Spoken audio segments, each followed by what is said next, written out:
ప్రియ స్నేహితులారా, ఈనాటి దివ్యవాక్కు కార్యక్రమానికి మిమ్మందరినీ సాదరముగా ఆహ్వానించుచున్నాము. యేసుక్రీస్తు సేవకురాలను, అపోస్తురాలుగాను ఉండుటకు పిలువబడిన దానను, సువార్త నిమిత్తము ప్రత్యేకింపబడిన దానను అయిన సిస్టర్ దీప పంచుకొను దివ్యవాక్కు. ప్రియ స్నేహితులారా, ఈనాటి మన దివ్యవాక్కు అంశము ధర్మశాస్త్రము, పాపము.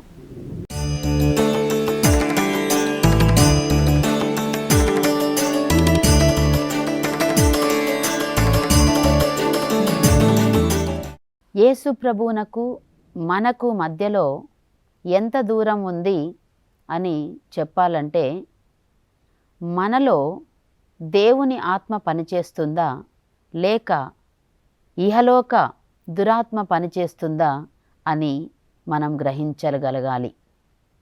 చూడండి, యేసు సంపూర్ణ సమర్పణ చేశారు తన తండ్రికి విధేయించారు.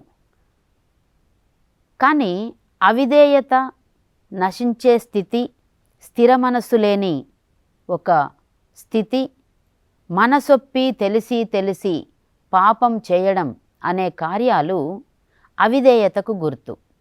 ఎవరికి విధేయతకు? దేవునికి అవిధేయించడం అనే దానికి గుర్తు. ప్రియ స్నేహితులారా, అందుకే యేసుక్రీస్తు ప్రభు ఈ లోకంలోకి వచ్చి గుడ్ న్యూస్,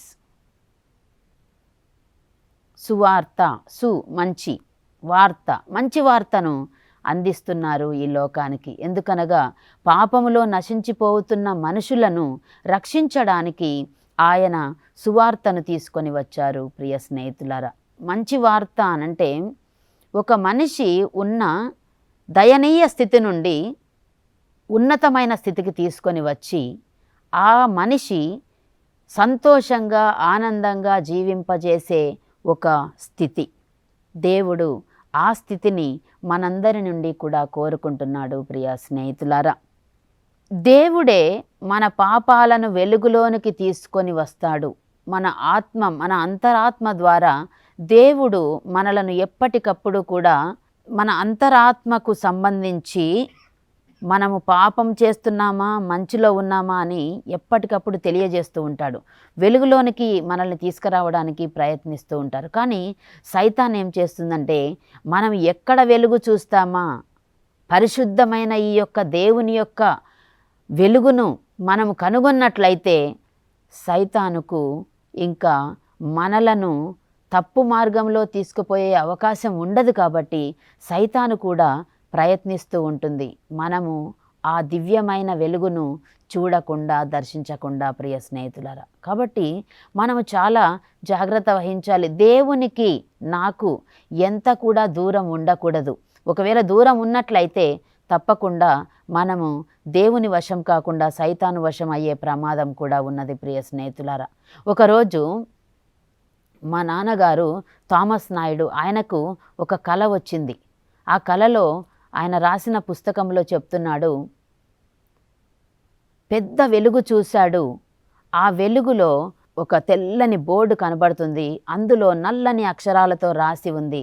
ఏమని వ్రాసి ఉందంటే, థామస్, నువ్వు నేను మధ్యలో ఎవరు అని ప్రశ్న. అప్పుడు మా నాన్నగారు సమాధానం ఇచ్చారట, ప్రభు, నువ్వు నేను మధ్యలో ఎవరున్నారో నాకేం తెలుసు ప్రభువు అని అడిగినప్పుడు ప్రభు సమాధానం, ఆ వెలుగు, ఆ గదంతా కూడా వెలుగు నిండిపోయిందంట. ఆ యొక్క బోర్డు మీద, థామస్, నువ్వు నేను మధ్యలో సైతాను. ప్రియ స్నేహితులారా, మనమందరము కూడా మానవులుగా ఈ లోకంలో సకల దురాత్మలతో పోరాడుతున్నాము. దురాత్మ, సైతాను అనేది మనుషులకు దేవునికి మధ్యలో పనిచేస్తూ ఉంది. మనుషులను ఉన్నత స్థితి నుండి వారిని దిగజార్చడానికి ప్రయత్నిస్తూ ఉంది. ఉన్నతమైన ఆలోచనలు కలిగిన ఒక వ్యక్తి తక్కువ రకపు ఆలోచనలు కలిగి పాపస్థితికి చేరుకోవడానికి ఎందుకు ప్రయత్నిస్తున్నాడంటే ఈ యొక్క సైతాను కార్యం. మనం ఈరోజు చూస్తున్నాం. చూడండి, రోమీయులకు వ్రాసిన లేఖ 7వ అధ్యాయంలో చూస్తున్నాము. ధర్మశాస్త్రము పాపము అనే విషయాలు రాయబడి ఉన్నాయి. ఒక అబద్ధం చెప్తున్న వ్యక్తికి వెళ్ళి నువ్వెందుకు అబద్ధం చెప్తున్నావు అనంటే, నేనెందుకు అబద్ధం చెప్తున్నాను, నేను రోజు చేసే పనులనే చేస్తున్నాను, రోజు నేను ఇంతే చెప్తాను. దొంగతనం చేసే తన దగ్గరకు వెళ్ళి నువ్వెందుకు దొంగతనం చేస్తున్నావు, అది తప్పు, అలా చేయగాకు అన్నప్పుడు, ఇదెలా దొంగతనం అవుతుంది, నాకు అవసరమైంది, నేను ఒక ఇంట్లో ప్రవేశించాను, నాకు కావాల్సింది నేను తెచ్చుకుంటున్నాను, తింటున్నాను అని చెప్తాడు. ఎందుకంటే ఆ వ్యక్తికి ధర్మశాస్త్రమును గురించిన ఆలోచన తెలియదు. అందుకే ఇక్కడ పునీత పౌలు రోమీలకు రాసిన లేఖలో చెప్తూ ఉన్నారు, కనుక మనము ఏమనగలము, ధర్మశాస్త్రమే పాపభూయిష్టమైనదా, కాదు, కానీ ధర్మశాస్త్రము ద్వారా తప్ప నేను పాపము అన ఏమియో ఎరుగలేదు. చూసారా, ప్రైజ్ ద లార్డ్. ధర్మశాస్త్రము ద్వారానే నేను పాపం అనేది ఏంటో తెలుసుకున్నాను. ఎందుకంటే అంధకారంలో మునిగి ఉన్న వ్యక్తి, పాపము చేస్తున్న వ్యక్తికి అసలు మంచి అనేది చెడు అనేది తారతమ్యం తెలియదు. కాబట్టి ధర్మశాస్త్రం ఏం తీసుకొస్తుందంటే, ఇలా చేయకూడదు. ధర్మశాస్త్రం ఎప్పుడైతే ఈ యొక్క తప్పు నువ్వు చేస్తున్నావు, నువ్వు చేయకూడదని చెప్తుందో, అప్పుడే ఆ వ్యక్తికి ఓహో ధర్మశాస్త్రం అనేది ఉంది, దేవుడు నా నుండి ఇది కోరుతున్నాడు, ఇది తప్పు త్రోవ, ఇది మంచి త్రోవ, కాబట్టి నేను మంచి త్రోవలో నడవాలంటే ఎవరు చెప్తున్నారంటే ధర్మశాస్త్రము, దేవుని యొక్క ఆజ్ఞలు చెప్తున్నాయి. అలాగే దురాశ పడరాదు అని ధర్మశాస్త్రము తెలుపకయున్నచో దురాశ పడుట అననేమియో నాకు తెలియకుండేడిది. Praise the lord. ధర్మశాస్త్రం చెప్తుంది దురాశ పడరాదు, లేకపోతే ధనాశ నీకు ఉండకూడదు అని చెప్తుంది.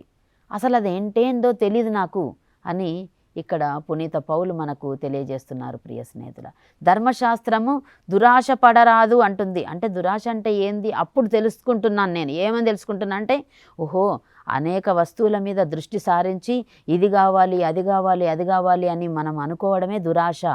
ఉన్న వస్తువుల కంటే ఎక్కువ వస్తువులు, ఉన్న వ్యక్తుల కంటే ఎక్కువ వ్యక్తులను సంపాదించుకోవడం, ఉన్న ప్రతిష్ట కంటే ఇంకా ఎక్కువ ప్రతిష్టను సంపాదించుకోవాలని కోరుకోవడం, ఇదంతా దురాశ అని ఎప్పుడు తెలుస్తుందంటే ధర్మశాస్త్రము దురాశ పడరాదు అని చెప్పినప్పుడు. ప్రియ స్నేహితులారా, కాబట్టి ధర్మశాస్త్రం మన నుండి ఏం కోరుతుందంటే మంచిని చేయమని కోరుతుంది. పాపము ఆ శాసనము ద్వారా పనిచేసి నా యందు పలు విధములైన అత్యాశలను రేపు అవకాశము కనుగొన్నది. పాపం ఏం చేస్తుందంట, ఈ ధర్మశాస్త్రం ఎప్పుడైతే నా జీవితంలోకి వచ్చిందో, ఇంకా యహో ఇలా కూడా చేయొచ్చా, ఇలా కూడా చేయొచ్చా, ఇలా కూడా చేయొచ్చా, అసలు ఆజ్ఞలే తెలియదు అనుకోండి, 10 ఆజ్ఞలు మనకు తెలియదు అనుకోండి. ఒక వ్యక్తి సజ్జనుడై ఉండి ఏ ఆజ్ఞల గురించి తెలీదు, ఏ ధర్మశాస్త్రం గురించి తెలీదు, కానీ మంచి జీవితాన్ని జీవిస్తున్నాడు. కానీ ఇదిగో ఈ విధంగా చేయకూడదని ధర్మశాస్త్రం ఎప్పుడైతే చెప్పిందో, ఓహో ఇది ఉందా ఆజ్ఞ, కానీ ఈ ధర్మశాస్త్రము ద్వారానే ఆయన పాపంలో పడుతున్నట్లుగా ఇక్కడ పునీత పౌలు చెప్తున్నారు. ప్రియ స్నేహితులారా, కానీ ధర్మశాస్త్రం వచ్చింది పాపాన్ని గుర్తెరిగి వెలుగులోనికి తీసుకురావడానికి, కానీ పాపాన్ని గుర్తు చేసి ఇంకా పాపంలో పడమని కానీ అది చెప్పడం లేదు. చూడండి, ఒకప్పుడు నేను ధర్మశాస్త్రము లేకయే జీవించాను, కానీ శాసనము వచ్చిన తోడనే పాపము తిరిగి తల ఎత్తెను, అంతట నేను మరణించి తిని. తను ఒక ఘోరమైన అంధకార స్థితిలో ఉన్నప్పుడు, సౌలుగా ఉన్నప్పుడు దేవుని యొక్క ప్రత్యక్ష దర్శనం ద్వారా తను తెలుసుకున్నాడు. అంటే ధర్మశాస్త్రమే, దేవుని యొక్క ఆజ్ఞనే, ఇదిగో నేను నిన్ను ఎన్నుకొన్నానని చెప్పేసి. తర్వాత అప్పుడు నేను పాపానికి మరణించాను, ఆ శాసనమే నన్ను పాపమునకు మరణించేటట్లు చేసింది అని పునీత పౌలు తెలియజేస్తున్నాడు. ప్రియ స్నేహితులారా, కాబట్టి ధర్మశాస్త్రం ఉన్నది దేనికంటే, కొంతమంది అంటూ ఉంటారు మీరు ఇలా చేయండి అలా చేయండి అని బైబిల్లో నుండి వాక్యాలు తీసి మీరు చెప్తూ ఉంటారు, మరి మేము మంచే చేస్తున్నాం, మాకు బైబిల్ అంటే ఏందో తెలీదు, మేము మంచిలోనే ఉన్నాము అని అంటూ ఉంటారు. మంచిదే, వాస్తవమే. కానీ ధర్మశాస్త్రం తెలుసుకోవడంలో ఇంకా పరిశుద్ధమైన జీవితాన్ని మనము ఆపాదించుకోవడానికి సహాయపడుతుంది ప్రియ స్నేహితులారా. ఎందుకనగా ఎంత పునీతులైనప్పటికీ, ఎంత మంచిని ఈ లోకంలో చేయాలన్నప్పటికీ మనము శరీరంతో ఉన్నామని బైబిల్ గ్రంథం తెలియజేస్తుంది. పునీత పౌలు అంటున్నారు 7వ అధ్యాయము, రోమీలకు రాసిన 7వ అధ్యాయంలో మానవుని ద్వంద్వ ప్రకృతి అని చెప్తున్నాడు.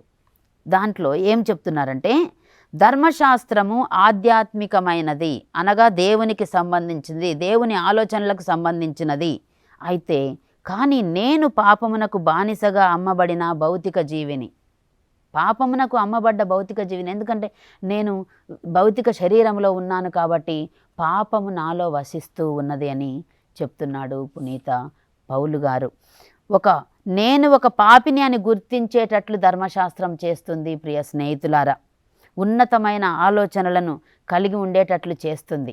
కానీ ఈ సైతాను ఏం చేస్తుందంటే, మనలో ఉన్న పాపం అనేది మనము తక్కువ రకపు ఆలోచనలు కలిగి, అశాశ్వతమైన ఆలోచనలు కలిగి దేవునికి దూరంగా ఉండడానికి సైతాను అహర్నిశలు ప్రయత్నిస్తుంది ప్రియ స్నేహితులారా.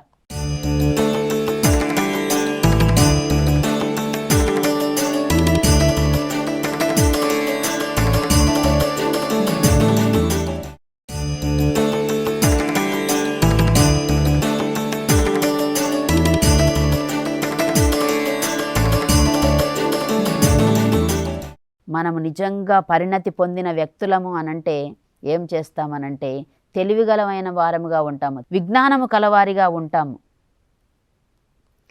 విజ్ఞానము కలవారిగా ఎందుకుంటామంటే, దేవుడు చెప్పిన ఆ ధర్మశాస్త్రాన్ని తూచా తప్పకుండా పాటిస్తాము.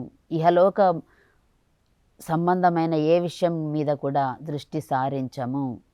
ఇరుకైన మార్గంలోనే ప్రవేశించడానికి ప్రయత్నిస్తూ ఉంటాము ప్రియ స్నేహితులారా. చూసారా, ఇక్కడ పునీత అగస్టిన్ గారు చెప్తున్నారు, పాపం అంటే ఏంటో చెప్తున్నారు వాళ్ళు. ఒక ఆత్మ గుహలో నివాసం ఉంటున్నట్లుగా పాపము మన శరీరమందు పొంచి ఉంటుంది. కాబట్టి ప్రియ స్నేహితులారా, మనలో ఉన్న ఒక దివ్య ఆత్మ, ఆ యొక్క శక్తిగల ఆత్మ సృష్టి మీద మన దృష్టిని సాగించేటట్లు చేస్తుంది. మానవుల మీద దృష్టి సాగించేటట్లు, జీవరాశుల మీద దృష్టి సాగించేటట్లు, అంతెందుకు దేవుని అనంతమైన రహస్యాల మీద దృష్టి సారించేటట్లు మనలో ఉన్న దివ్య ఆత్మ పనిచేస్తుంది, దేవుని ఆత్మ పనిచేస్తుంది. అప్పుడు మనం ఏం చేస్తామంటే, దేవుడు మనలో తలంచిన తలంపులను నెరవేర్చడానికి మనం ప్రయత్నిస్తూ ఉంటాము. ఎందుకంటే మనం చూసేదంతా కూడా అశాశ్వతము, ఇది మనతో రాదు. మనం వేసుకున్న దుస్తుల దగ్గర నుండి, మనం పెట్టుకున్న ప్రతి ఒక్క ఆభరణం దగ్గర నుండి మనది కాదు అన్న సత్యము మనము నేర్చుకోవాలి ప్రియ స్నేహితులారా.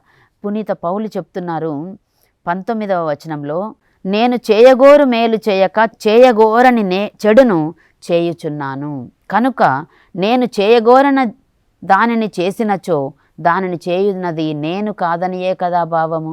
నాలో ఉన్న పాపమే కదా ఆ యొక్క చేయకూడని కార్యాన్ని చేపిస్తుంది అని పునీత పౌలు చెప్తున్నారు.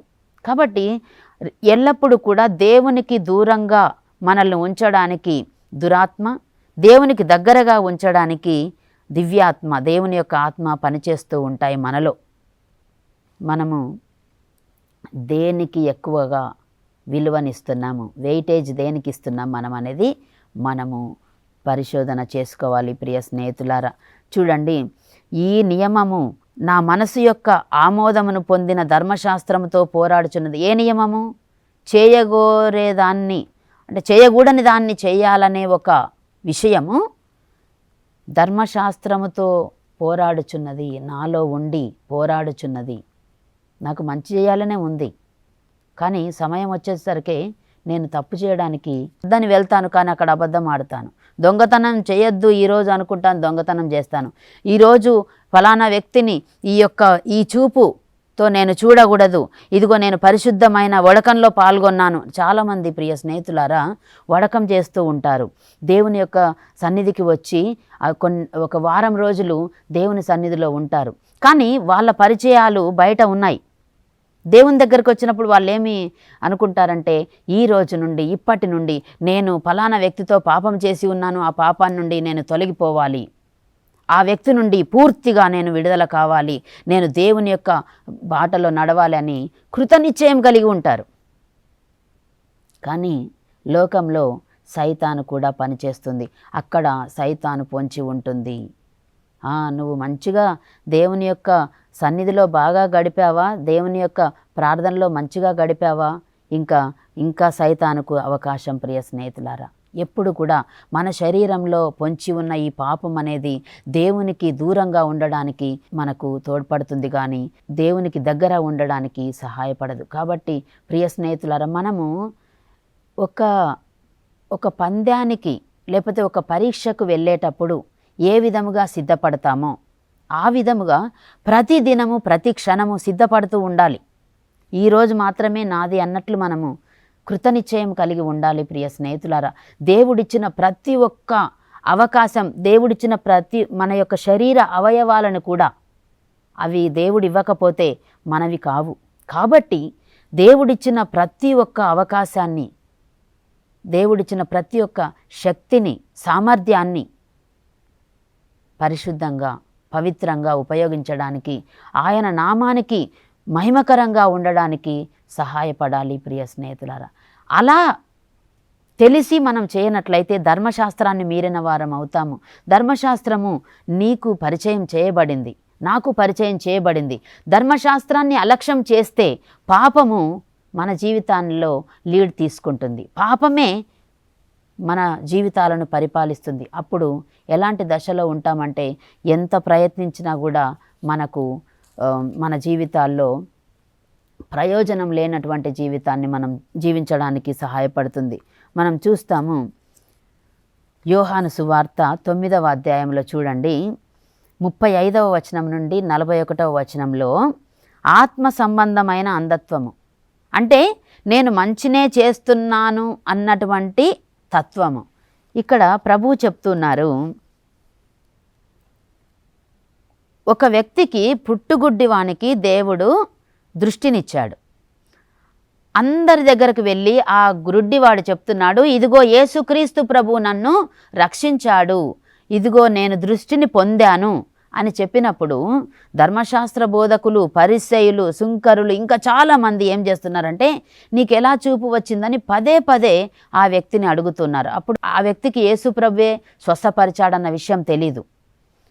కాబట్టి ప్రభు నేను విశ్వసించుటకు ఆయన ఎవరు? ప్రభువు చెప్తున్నారు, నీవు మనుష్య కుమారుని విశ్వసించుచున్నావా అని యేసు ప్రభు ఆ దృష్టి వచ్చిన వాడితో అడిగినప్పుడు, ప్రభు ఆయనను విశ్వసించడానికి ఆయన ఎవరు అని అన్నప్పుడు ప్రభువు చెప్తున్నారు,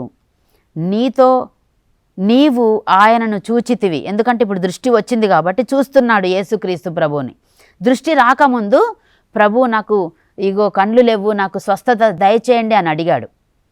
దృష్టి వచ్చిన తర్వాత ఇదిగో నువ్వు ఆయనను చూస్తున్నావు, నేనే నీకు దృష్టినిచ్చాను, నీతో మాట్లాడుచున్నవాడు ఆయనయే మనుష్య కుమారుడు, ఆయనయే యేసుక్రీస్తు అని చెప్పినప్పుడు ప్రభు నేను విశ్వసించుచున్నాను అని ఆ గుడ్డివాడు చెప్పాడు. అక్కడ ఉన్నవారు ఇవన్నీ కూడా వింటున్నారు. యేసు ప్రభు ఆ దృష్టి వచ్చిన వాడితో ఏం మాట్లాడుతున్నారో విషయాలను వింటున్నారు. ప్రభు చెప్తున్నారు, చూపు లేని వారు చూచుటకును, చూపు గలవారు అందులగుటకును, తీర్పు చేయుటకు ఈ లోకమునకు వచ్చి ఉన్నాను.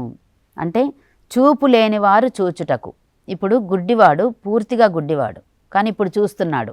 అంటే దృష్టి లేని వారు చూడడానికి నేను ఈ లోకంలోకి వచ్చాను అనగా ఒక అర్థం ఏంటంటే, పాపమును చేయుచున్న వ్యక్తిని పుణ్యంలోనికి నడిపించడానికి, అంధకారంలో ఉన్న వ్యక్తిని వెలుగులోనికి నడిపించడానికి నేను వచ్చాను. తరువాత చూపు గలవారు అందులగుటకు. ప్రియ స్నేహితులారా, ఈ మాట ప్రతి ఒక్క క్రైస్తవుడు, యేసుక్రీస్తును దేవుడుగా అంగీకరించి బ్రతుకుతున్న ప్రతి ఒక్క మనిషి ఈ మాటను గుర్తుపెట్టుకోవాలి. చూపు గలవారు అందులగుటకు. చూపు గలవారు ఎవరండి? కళ్ళు ఉండి చూస్తున్న వాళ్ళు. యేసుక్రీస్తు అద్భుత కార్యాలను ప్రతిరోజు జీవితంలో చూస్తుంటాం మనం. కానీ వాటినన్నిటినీ గుర్తుపెట్టుకొని నిజంగా దేవునికి భయపడి నిజంగా దేవుడే నాకు ఇవన్నీ దయచేశాడని బ్రతికే స్థితిని మనం కోల్పోయే అవకాశం ఉంది. పాపము మనల్ని పరిపాలించే అవకాశం ఉంది ప్రియ స్నేహితులు. అదే దృష్టి కలవారమే, కానీ దృష్టి లేని వారమై జీవించే పరిస్థితిని కొని తెచ్చుకుంటూ ఉన్నారు కొంతమంది ప్రియ స్నేహితులారా. చూడండి, తీర్పు చేయుటకు ఈ లోకమునకు వచ్చి ఉన్నాను, చూపు గలవారు అందులగుటకు. అప్పుడు వీళ్ళు అంటున్నారు, ఆయనతో ఉన్న పరిసయ్యులు అంటున్నారు, అంటే మేము కూడా గుడ్డివారమా, అంటే మేము చూస్తున్నామా, మేము కూడా గుడ్డివారమేనా అని అడిగినప్పుడు, మీరు నిజంగా గుడ్డివారై ఉన్న ఎడల మీలో పాపదోషం ఉండేది కాదు, కానీ మీరు దృష్టి కలవారమని చెప్పుచున్నారు కనుక మీ యందు పాపదోషం నెలకొని ఉన్నది. ఎందుకనగా దృష్టి కలవారు, ధర్మశాస్త్రమును ఎరిగిన వారు ధర్మశాస్త్రంలో ఉన్న విషయాలను పట్టించుకోకపోవడమే అంధత్వము ప్రియ స్నేహితులారా. కాబట్టి ధర్మశాస్త్రము, దేవుడు మనకిచ్చిన ఆజ్ఞలను పరిపూర్ణంగా పాటించడానికి కృషి చేద్దాం. ప్రతి ఒక్కరము కూడా దేవుని యొక్క ప్రత్యక్ష దర్శనంలో ఉండేవారముగా, చూపు కలవారం అని అనుకోవడం కాదు, కానీ నిజంగా ఆత్మీయ కన్నులతో మనలో ఉన్న యేసుక్రీస్తు ప్రభు ఇచ్చిన కృపతో మనం జీవించడానికి ప్రయత్నించే స్థితిని చేరుకోవడానికి ప్రతి ఒక్కరము ప్రయత్నించాలి. చిన్న ప్రార్థన చేసుకుందాం. సర్వశక్తిమంతుడా, సర్వోన్నతుడా, నీ దివ్య పాదాలకు వందనములు తండ్రి. ప్రభు, ఈరోజు దివ్యవాక్కు కార్యక్రమం ద్వారా వాక్యమును విన్న ప్రతి ఒక్క బిడ్డను పేరు పేరున దీవించండి తండ్రి. నీవు మా అందరి జీవితాలలో అనేక అద్భుత కార్యాలు చేస్తున్నావు తండ్రి. ఏ విధముగా తండ్రి మేలుకరమైన ఉన్నతమైన ఆలోచనలతో మేము వెలుగులో నడవడానికి నీవు ప్రయత్నించి ప్రభువా మమ్మల్ని నడిపిస్తున్నావో, అదే విధముగా సైతాను తండ్రి శోధనలో చిక్కుకొని అంధకార స్థితిలో మ్రగ్గుచున్న ప్రతి బిడ్డను కూడా పేరు పేరున దీవించమని వేడుకుంటున్నాం ప్రభువా. నీ అద్భుత కార్యాలను చూస్తూ కూడా ఇంకా తండ్రి ప్రభువా, మా జీవితంలో పాపము పొంచి ఉండి ధర్మశాస్త్రమునకు దూరంగా జీవించున్న వారు ఎవరైనా ఉంటే తండ్రి ప్రభువా, మమ్మల్ని అందరినీ కూడా దీవించి ఆశీర్వదించండి తండ్రి. అభాగ్యులము తండ్రి, పాపపు స్థితిలో ఉన్న ప్రతి ఒక్కరిని కూడా నీవు రక్షించడానికి వచ్చావు తండ్రి. ధర్మశాస్త్ర విలువలను ప్రభువా మేము తూచా తప్పకుండా పాటించుటకు నీ జ్ఞానముతో దీవించండి తండ్రి. ప్రభువా, ఈ వాక్యంలో ఈరోజు పాలు పంచుకున్న ప్రతి ఒక్క బిడ్డను ప్రభువా పేరు పేరున దీవించి వారి కుటుంబంలో ఏ యొక్క అవసరం కోసమైతే ప్రార్థన చేయుచున్నారో తండ్రి, వారు ఇప్పుడు ఈ ప్రార్థనలో ఉండి ఉండగా తండ్రి వారికి దయచేయమని తండ్రి, దయచేసిన వాటిని ప్రభువా సాక్ష్యం చెప్పుకొను కృపను దయచేయమని తండ్రి ప్రభు, పాపము నుండి దూరపడి ప్రభువా నీ యొక్క పుణ్యమార్గంలో జీవించుటకు తండ్రి, నీ నుండి మేము దూరం పెంచుకోకుండా ఎల్లప్పుడూ ప్రభువా నీతో జీవించుటకు, నీ వాక్య వెలుగులో జీవించుటకు శక్తిని అనుగ్రహమును దయచేయమని నజరేయుడా యేసు ప్రభువా నీ పరిశుద్ధమైన పవిత్రమైన నామమున అడిగి బ్రతిమాలి వేడుకొనుచున్నాము తండ్రి. ఆమెన్. యేసు రక్తమే జయము, ప్రభు యేసు రక్తమే జయము, యేసు నామమందే సంపూర్ణ విజయము, యేసు నామమందే సంపూర్ణ స్వస్థత, యేసు నామమందే సంపూర్ణ విడుదల. హల్లెలూయా, హల్లెలూయా, హల్లెలూయా. దేవునికి స్తోత్రం. ప్రియ స్నేహితులారా, వచ్చే వారం ప్రసారమయ్యే దివ్యవాక్కు కార్యక్రమమునకై వేచి ఉందాం. అంతవరకు సెలవు. చూస్తూనే ఉండండి మన దివ్యవాణి కథోలికా టీవీ ఛానల్.